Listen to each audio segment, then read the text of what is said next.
Praise the lord. ప్రభువైన యేసుక్రీస్తు నామములో ఈ ఉదయకాలము మీ అందరికీ కూడా శుభములు తెలియజేస్తూ ఉన్నాను. ఈ ఉదయకాలమందు సంఖ్యాకాండము 33వ అధ్యాయము 1వ వచనము నుండి చదివితే అక్కడ ఇశ్రాయేలీలు మజిలీలు కనబడతాయి. మజిలీలు అంటే మకాం, అంటే వాళ్ళు ఐగుప్తులో బయలుదేరిని మొదలుకొని ఇశ్రాయేలీలు 430 సంవత్సరాలు ఐగుప్తులో ఉన్నారు కదా. అక్కడ ఐగుప్తులో వారు బయలుదేరిని మొదలుకొని కనాను దేశానికి వెళ్ళే వరకు కూడా వారు ఎక్కడ ఆగారు అనేది ఆ ప్రదేశాలు మనకు కనబడతాయి. ప్రాముఖ్యమైన ఘట్టాల గురించి మనము ధ్యానం చేస్తే ప్రతి దానిలో కూడా ఒక ఆధ్యాత్మికమైన విషయాన్ని మనం నేర్చుకోవచ్చు. ఐగుప్తులో బయలుదేరిన వారు, ఐగుప్తులో నుండి బయలుదేరిన వారు, ఐగుప్తు ఈ లోకానికి సాదృశ్యం ఉందని గతంలో నేను మీతో మాట్లాడాను. కనుక ఐగుప్తును విడవాల్సింది ఎవరైనా కానీ ఒక రోజున. ఐగుప్తును విడిచిన వారు ఎర్ర సముద్రం దగ్గరికి వచ్చారు. దాని గురించి కూడా గతంలో మాట్లాడాం మనం. ఎర్ర సముద్రము అనగా నీటి బాప్టిజానికి గుర్తు. ఈ లోకాన్ని విడిచిపెట్టిన వారు, పాపాన్ని విసర్జించిన వారు వెంటనే నీటి బాప్టిజమును పొందాలి. అలాగే వారు ఒకే పానీయము, అలాగే ఒకే ఆహారము తీసుకొనిది అని అపోస్తలుడైన పౌలు 1 కొరింథీయులకు రాసిన పత్రిక 1వ అధ్యాయము 10వ అధ్యాయము 1 నుండి 4 వచనాలు. అంటే దేనికి గుర్తుగా ఉంది అంటే బల్లారాధనకు గుర్తుగా ఉంది. అంటే రక్షించబడిన ప్రతి ఒక్కరూ కూడా బల్లారాధనలో పాలు పంపులు పొందుకోవాలి అని. ఇక మనం ముందుకు ధ్యానం గనక చేస్తే వారు 33వ అధ్యాయం 8వ వచనంలో ఇశ్రాయేలీలు ప్రయాణం చేస్తూ ఐగుప్తును విడిచారు, ఎర్ర సముద్రం దాటారు, అరణ్యంలోకి వచ్చారు. 8వ వచనంలో చూస్తే సముద్రం మధ్య నుండి అరణ్యములోకి చేరిరి. బాప్టిజం పొందిన తదుపరి అంటే ఎర్ర సముద్రము బాప్టిజానికి గుర్తుగా ఉంది. నెక్స్ట్ అరణ్య అనుభవం సిద్ధంగా ఉంది. అరణ్య అనుభవం అంటే కొంత శ్రమ అని అర్థం. ఎందుకు ఈ శ్రమ, ఎందుకు ఈ శిక్ష? క్రమశిక్షణ కోసమే. బాప్టిజం పొందిన తరువాత చాలా పాఠాలు మనం నేర్చుకోవాలి. ప్రియ దేవుని బిడ్డలారా, యేసుక్రీస్తు గురించి మనం ధ్యానం చేస్తే ఆయన బాప్టిజం పొందాక 40 దినాలు అరణ్యానికి పరిశుద్ధాత్మను తీసుకొని వెళ్ళాడు అనే మాట మనం గమనిస్తాము. యేసుక్రీస్తు సేవ చేయడానికి ముందుగా ఆయన అరణ్యానికి పరిశుద్ధాత్మ దేవుడు పంపించాడు. ఈ అరణ్యములో చాలా విషయాలు, 40 దినాలు ఉపవాసాలు ఉన్నాడు ఆయన. 40 దినాలు ఉపవాసం ఉన్నారు. ఈ 40 దినాలలో మనకొక ఆ విషయం మనం మత్తయి సువార్త 4వ అధ్యాయంలో చూస్తాం. సాతానుడు యేసు ప్రభువుని శోధించినట్లుగా, రాళ్లను రొట్లుగా చేసుకోమన్నట్లుగా, కొండ మీద నుండి క్రిందకు దూకమన్నట్లుగా, నాకు మ్రొక్కితే ఈ లోకరాజ్యాలు ఇస్తాను అన్నట్లుగా. కేవలం ఆ 3 కాదు, ఈ 40 దినాలలో యేసుక్రీస్తుని సాతానుడు రకరకాలుగా శోధించాడు. అవన్నీ వ్రాయాలి అంటే బైబిల్లో యోహాను సువార్తలు ఉంది కదా, అన్ని విషయాలు వ్రాయాలి అంటే ఈ గ్రంథము చాలదని యేసుక్రీస్తు చేసిన సేవ, ఆయన చేసిన అద్భుతాలు, ఆయన మాట్లాడిన మాటలన్నీ కూడా రాస్తే మన పరిశుద్ధ గ్రంథం చాలదు. కనుక ఈ 40 దినాలలో సాతానుడు ఎన్నో రీతిలుగా యేసు ప్రభువాన్ని శోధించారు. కనుక ఎందుకు ఈ శ్రమ, ఎందుకు అరణ్యంలోకి ప్రభు మన ఇశ్రాయేలుని నడిపించారు? ఎర్ర సముద్రం దాటగానే బాప్టిజం పొందిన తర్వాత మాకు కొన్ని శ్రమలు ఎదురయ్యాయండి అంటారు చాలా మంది. దేవుడే నిన్ను పరీక్షకు అప్పగిస్తున్నారేమో, క్రమశిక్షణ కోసం నిన్ను అరణ్యానికి అప్పగిస్తున్నారేమో. మోషే జీవితంలో ధ్యానిస్తే 40 దినాలు 40 సంవత్సరాలు ఆయన ఐగుప్తు దేశంలో ఉన్నాడు. ఐగుప్తు దేశంలో 40 సంవత్సరాలు ఉన్న తర్వాత రాకుమారుడిగా బ్రతికాక సుఖాలమయంగా జీవించిన తర్వాత కొన్ని పరిస్థితుల వల్ల మోషే మిద్యాను అరణ్యానికి పారిపోవాల్సి వచ్చింది. ఆ మిద్యాను అరణ్యంలో 40 సంవత్సరాలు జీవించాడు. ఆ మిద్యాను అరణ్యంలో చాలా తెలుసుకున్నాడు, చాలా నేర్చుకున్నాడు కూడా. తగ్గింపేంటో నేర్చుకున్నాడు. టోటల్గా ఒక మాటలో చెప్పాలి అంటే ఫస్ట్ 40 ఐగుప్తులో గడిపాడు. చాలా అహంకారిగా జీవించాడు, చాలా కోపం కలిగిన వాడిగా జీవించాడు. సెకండ్ 40 వచ్చేసరికి మిద్యాను అరణ్యానికి దేవుడు అప్పగించాడు. ఆయనలో అహం పోయింది, అతిశయం పోయింది. ప్రియ దేవుని బిడ్డలారా, అవన్నీ నేర్పించడానికే దేవుడు అరణ్యానికి అప్పగించాడు. ప్రభు ఏం తలంచారు అంటే ఇశ్రాయేలుని విడిపించడానికి ఒక నాయకుడు కావాలి. 430 సంవత్సరాలు ఉన్నారు, వాళ్ళని విడిపించడానికి ఒక నాయకుడు కావాలి. ఇశ్రాయేలీలలో మోషే లాంటి నాయకుడు లేడు. కారణం ఏమిటంటే మోషే ఫస్ట్ 40 ఐగుప్తులో ఉన్నప్పుడు రాకుమారుడుగా జీవించాడు. అంటే ఫరో తర్వాత ఐగుప్తుని ఆలడానికి ఆయనే సిద్ధమవుతున్నాడు కనుక అలాంటి వాడైతే ఇశ్రాయేలుని విడిపించడానికి ఫరోతో వెళ్ళి మాట్లాడగలడు.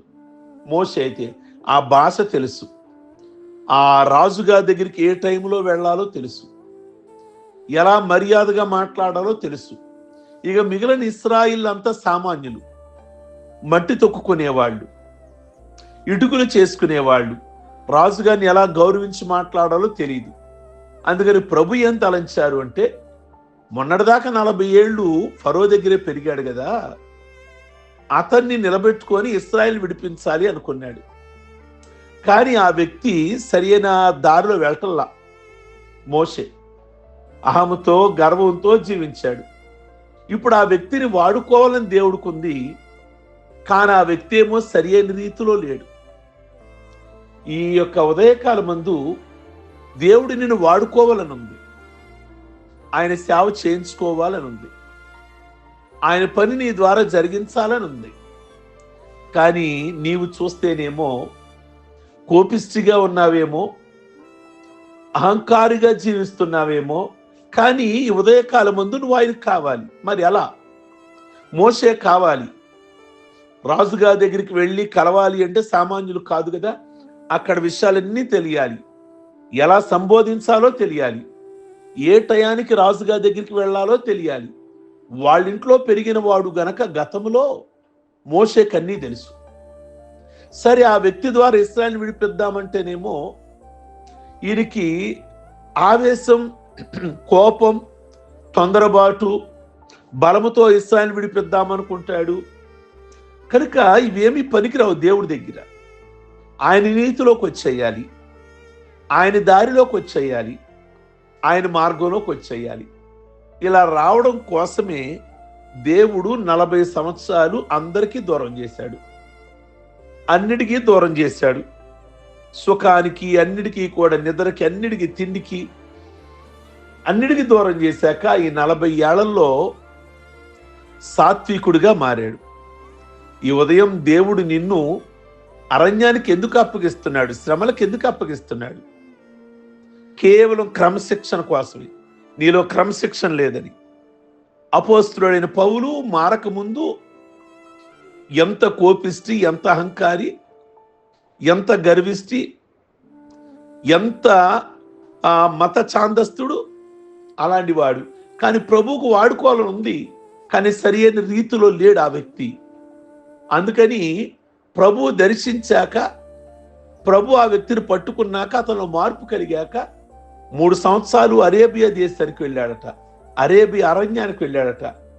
అరణ్యంలో ఏం చేశాడు అంటే దేవుని చేత బోధించబడ్డాడు, దేవుని చేత నలగొట్టబడ్డాడు, బోధించబడ్డాడు. తన అహమంతా తొలగించుకున్నాడు. ఇక జీవించువాడు నేను కాదు, ఇక నాలో క్రీస్తే జీవిస్తున్నాడు. తెలిసి తెలియక గర్వం మాటలు మాట్లాడే మొన్నటి వరకు. నేను జ్ఞానం కలిగిన వాడిని అనుకున్నా, నేను తెలివి కలిగిన వాడిని అనుకున్నా, అవతల వాడిని హింసిస్తే, చంపేస్తే అది భక్తి అని అనుకున్నాను నేను. ఇప్పుడు నాకు అర్థమైంది అని. ప్రియ దేవుని బిడ్డలారా, అరణ్యానికి వెళ్ళిన తర్వాత ఇంతవరకు గ్రంథాలలో చదివాడు, లేదా గురువుల దగ్గర నేర్చుకున్నాడు. అందుకే సంపూర్ణమైన మార్పు లేదు. కానీ ఎప్పుడైతే అరణ్యానికి వెళ్ళి ప్రభు పాదాల దగ్గర గడిపాడో పరిపూర్ణమైన మార్పు వచ్చేసింది ఆ మనిషిలో. గొప్ప విధేయుడిగా తయారయ్యాడు. కనుక ఇశ్రాయేలీలు ఐగుప్తును దాటారు, ఎర్ర సముద్రం దగ్గరికి వచ్చారు, అది కూడా దాటారు, అంటే బాప్టిజం కూడా పొందారు. ఇప్పుడు అరణ్యంలోకి వచ్చారు. అరణ్యం అంటే శ్రమలు, శోధనలు, కష్టాలకి గుర్తు. ఈ ఉదయకాలం ముందు దేవుడు నిన్ను అరణ్యానికి అప్పగించాడేమో. ఏ అరణ్యానికైనా కానీ, ఏ శ్రమలకైనా కానీ, ఏ నిందలకైనా కానీ, ఏ అవమానాలకైనా కానీ దేవుడు నిన్ను అప్పగించాడేమో. నెబుకద్నెజరు జీవితంలో 7 ఏళ్ళు అరణ్యానికి అప్పగించాడు.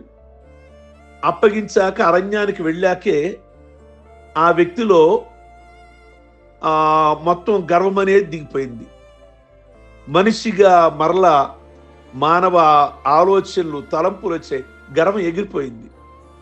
ప్రియ దేవుని బిడ్డలారా, అందుకే అంటాడు హోషేయ 2:14, పిమ్మట దానిని ఆకర్షించి అరణ్యములోనికి కొనిపోయి అక్కడ దానితో ప్రేమగా మాట్లాడుదును అన్నాడు ఇశ్రాయేలీయుల కోసం. ఈ యొక్క ఉదయకాలం ముందు అరణ్యంలోనికి తీసుకెళ్ళి నీతో ప్రేమగా మాట్లాడాలి అంటే నిన్ను దారిలో పెట్టాలని. ఈరోజు నీలో ఏ విధమైన అవిధేయత ఉన్నా, అది గర్వం కావచ్చు, అహంకారం కావచ్చు, లేదా ఆత్మీయతలో మెచ్యూర్ భావం లేకుండా ఉండొచ్చు. ఇవి ఏది నీలో ఉన్నా కానీ దేవుడు అరణ్యానికి అప్పగిస్తున్నాడు, అంటే శ్రమలకు అప్పగిస్తున్నాడు. నిన్ను దారిలో పెట్టడానికే తప్ప మనం నశించిపోవడానికి కాదు. కనుక ఈ అరణ్యానుభవం ఉంటే దాటి ముందుకు వెళ్ళడానికి ప్రభు మనందరికీ కూడా సహాయం చేయనుగాక. ప్రార్థిద్దాం. సర్వశక్తి కలిగిన తండ్రి, ఇశ్రాయేలీలు ఐగుప్తును దాటారు, ఎర్ర సముద్రం కూడా దాటారు, అరణ్యానికి వచ్చారు. అంటే ఐగుప్తు అనగా లోకాన్ని విడిచిపెట్టారు, ఎర్ర సముద్రం దాటారు అంటే బాప్తిజాన్ని పొందారు, అరణ్యానికి వచ్చారు అంటే పరీక్షకు అప్పగించారు. ఈరోజు ఎవరు పరీక్షా కాలంలో ఉన్నారేమో, ఏ విధమైన పరీక్షలో ఉన్నారేమో, వారికి తగిన ఓర్పు, సహనం ఇచ్చి ఎక్కువ టైం పరీక్ష కాలం కాకుండా తక్కువ టైంలోనే వాళ్ళు దారిలో పడిపోవడానికి, గాడిలో పడిపోవడానికి కృప దయచేయండి. నెబుకద్నెజరుకి 7 ఏళ్ళు ఆ అరణ్యంలో ఉంటేనే కానీ బోధ అర్థం కాలేదు. కనుక అంతవరకు కాదు నాయన, ప్రతి వ్యక్తిని దర్శించండి, మీ మార్గంలో నడిపించుకోమని ప్రార్థన చేస్తున్నాం. ఈ మాటలు ఈ ఉదయకాలం ముందు అనేకులకు దీవెనకరంగా, ఆశీర్వాదకరముగా ఉంచమని ప్రార్థన చేస్తున్నాం. ఈ దినమెల్లా కూడా ప్రతి కుటుంబానికి మేలు చేయండి, ఆరోగ్యం ఇవ్వండి, ఆశీర్వాదాలు ఇవ్వండి. పెళ్లి రోజులు, పుట్టినరోజులు, రక్షణ పొందిన రోజులు చేసుకుంటున్న బిడ్డలందరినీ కూడా దీవించి ఏ సంబంధమైన పర సంబంధమైన ఆశీర్వాదాలతో నింపమని యేసు పరిశుద్ధ నామములు అడిగి వేడుకొంచున్నాం తండ్రి. ఆమేన్. God bless you. ఈ వర్తమానం మీకు దీవెనకరంగా ఉన్నట్లయితే అనేకులకు ఫార్వర్డ్ చేయండి, లైక్ బటన్ నొక్కండి. అలాగే కామెంట్ బాక్స్లో మీరు పొందుకున్న అభిప్రాయాన్ని వ్యక్తం చేసి ప్రభుని మహింపరచమని మనవి చేస్తున్నాం. God bless you. ప్రభు మిమ్మల్ని దీవించును గాక.